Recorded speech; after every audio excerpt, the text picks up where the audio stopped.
Los seres humanos se reproducen por medio de concepción humana. Los seres humanos son el resultado de dos semillas, el espermatozoide y el óvulo. En esta ocasión quiero hablarte un poquito acerca de estos seres de carne con vida en la sangre. Los seres humanos son seres de polvo.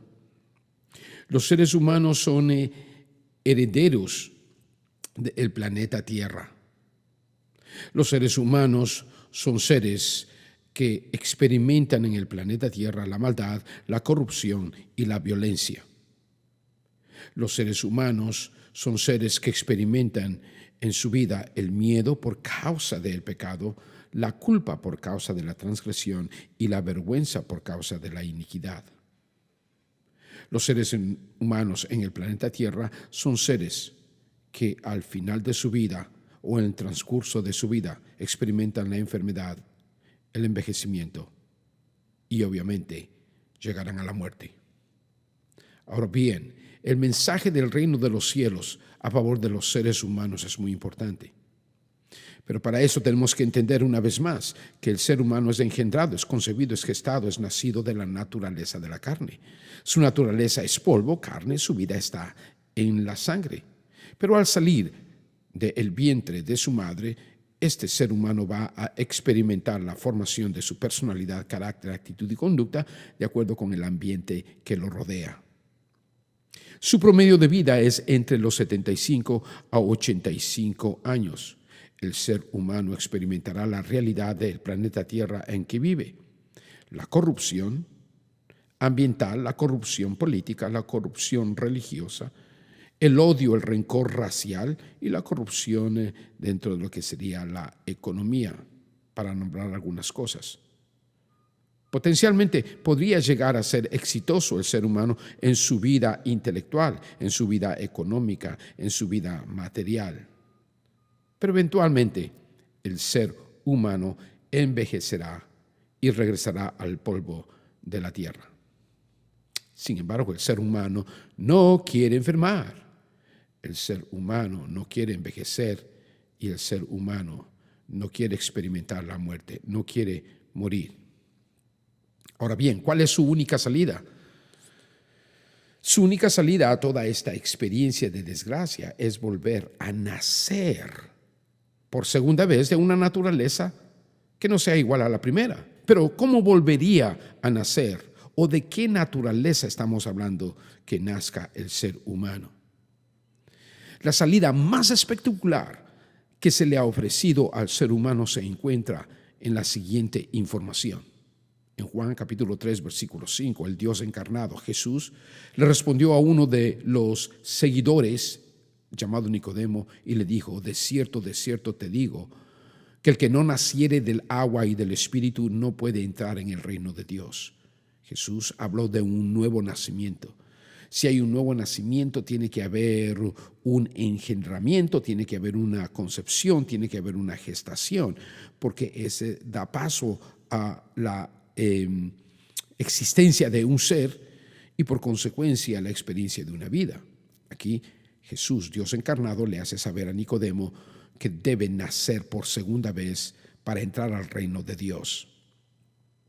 Le explica a Nicodemo y le dice en Juan 3:6, lo que es nacido de la carne, esto es una naturaleza, dice que es carne. Carne es.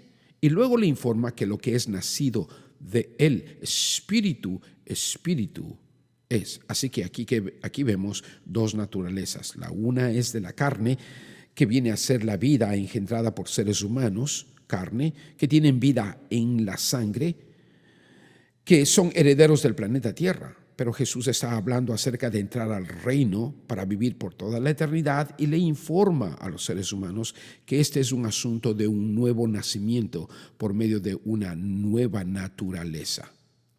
No te olvides que no estamos hablando de una religión, organización o denominación guiada por seres humanos. Estamos hablando literalmente acerca de un nacimiento de una naturaleza que no sea carne, que produce seres humanos y que da vida en la sangre. Aquí estamos hablando de una naturaleza que es espíritu, y concibe o engendra en el espíritu y da vida en el espíritu para entrar al reino de Dios.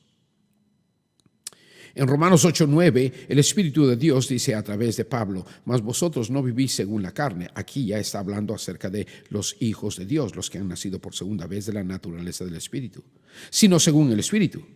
Si es que el Espíritu de Dios mora en vosotros, muy importante entenderlo. Y si alguno no tiene el Espíritu de Cristo, no es de él. Así que los seres humanos nacidos de Adán y Eva son seres que son concebidos por carne y tienen vida en la sangre, pero no tienen vida en el Espíritu. Para tener vida en el Espíritu es necesario ser concebidos en el Espíritu y por consecuencia llegar a ser hijos de Dios y por consecuencia entrar al reino de Dios. Aquí es bien claro que si alguien no tiene el Espíritu de Cristo, no es de él. Así que en 1 de Juan 5:12, el Espíritu dice: el que tiene al Hijo tiene la vida. Aquí no estamos hablando de una vida de carne con sangre, aquí estamos hablando de una vida con el Espíritu, con el Hijo para vida eterna. Y claramente dice que el que no tiene al Hijo de Dios no tiene la vida. ¿Cuál vida? La vida eterna, la vida que no tiene nada que ver con la carne y con la sangre. Así que nosotros encontramos en Efesios 1:13 y dice lo siguiente: en él, este es Jesucristo, también vosotros, habiendo oído la palabra de verdad, este es el evangelio de la salvación, y habiendo creído en él, este es Jesucristo, fuisteis sellados con el Espíritu Santo de la promesa. Cuando una mujer concibe, es sellada por medio del espermatozoide en el óvulo y por consecuencia ese sellamiento y ese proceso da paso a la existencia de un ser de carne con vida en la sangre. Cuando alguien acepta a Jesús como su único y suficiente Salvador, es sellado con el Espíritu Santo y por consecuencia tiene en sí la semilla de la eternidad, que es el Espíritu Santo. En Juan 1:12 declara: mas a todos los que le recibieron, hablando de Jesucristo, que es Dios, que es creador, que es luz y que es vida, los que le recibieron a él, a los que creen en su nombre, les dio potestad de ser hechos hijos de Dios. Aquí podemos ver que no todos los seres humanos son hijos de Dios. Solamente aquellos que han creído y han recibido a Jesús tienen la potestad de ser hechos hijos de Dios. En el siguiente versículo, el 13, dice: los cuales, hablando de los que han aceptado a Jesús como su Señor y Salvador, dice: los cuales no son engendrados de sangre, ni de voluntad de carne, que serían los descendientes de Adán y Eva, ni de voluntad de varón, que serían los descendientes de Adán y Eva, sino de Dios. Así que es muy importante entender que el ser humano, si va a salir de esta condición y va a tener vida eterna, no es el hecho de que se afilie a una organización, una denominación o una religión guiada por los seres humanos. Si el ser humano va a tener vida eterna, no es un asunto de ser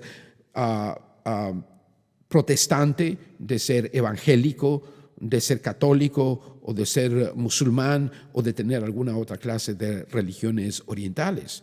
Jesucristo dijo: yo soy el camino, la verdad y la vida, y solamente a través de él se puede tener al Espíritu Santo, del cual se puede nacer por segunda vez para tener vida eterna. Solamente aquellos que han aceptado a Jesús como su único y suficiente Salvador y han permitido que entre en su vida son sellados con el Espíritu Santo de la promesa, nacen por segunda vez de la naturaleza del Espíritu y por consecuencia entran al reino de los cielos. En 2 de Corintios 5:17 dice que estas personas que están en Cristo, habiendo sido sellados con el Espíritu Santo de la promesa, son nuevas criaturas. Y dice que las cosas viejas pasaron y aquí todas son hechas nuevas. Nosotros, los hijos de Dios, estamos en el planeta Tierra con el propósito de informar correctamente a los seres humanos cómo es que Dios les da oportunidad de que ellos entren al reino de los cielos. Te recuerdo que nacer de hombre y de mujer es nacer de carne para tener vida en la sangre. Pero nacer de Jesucristo es ser sellados con el Espíritu Santo y por consecuencia venir a tener el derecho de ser hijos de Dios y por consecuencia como nuevas criaturas entrar al reino de los cielos. Jesucristo en la cruz del Calvario vino a pagar el precio del rescate del ser humano. El ser humano es un ser atrapado en el miedo por causa del pecado, en la culpabilidad por causa de la transgresión y en la vergüenza por causa de la iniquidad. Lo hermoso y lo precioso es entender esto, que en el sacrificio perfecto de Jesucristo, toda persona que lo acepta y lo recibe con un corazón humilde y sencillo, Dios le perdona de los pecados, remueve el miedo, Dios le justifica en su alma y remueve la culpabilidad. Y Dios lo reconcilia con el reino de los cielos. Jesucristo lo reconcilia con el reino de los cielos. Y finalmente le entrega un cuerpo glorificado para entrar al reino de los cielos y vivir con Dios por toda la eternidad. Fantástico y maravilloso. Dios te bendiga.